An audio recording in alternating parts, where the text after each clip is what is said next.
রবিবার সকালে মালদা শহরের বুকে বিপুল পরিমাণ গাঁজা উদ্ধার।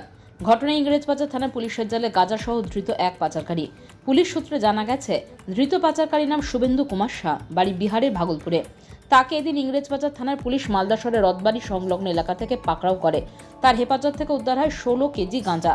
প্রাথমিক তদন্তে পুলিশ জানতে পেরেছে, ধৃত শুভেন্দু কুমার শাহ মালদা শহরের ঝলঝলি এলাকার কোনো এক ব্যক্তির কাছে গাঁজা কেনে ভাগলপুরে নিয়ে যাচ্ছিল গাঁজা কিনে।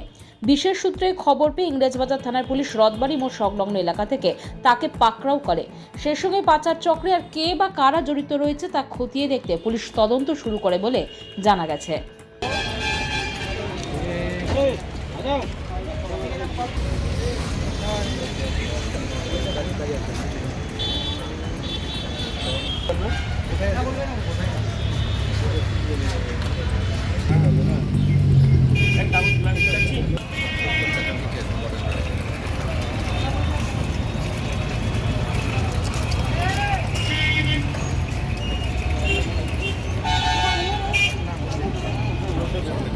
জিজ্ঞাসা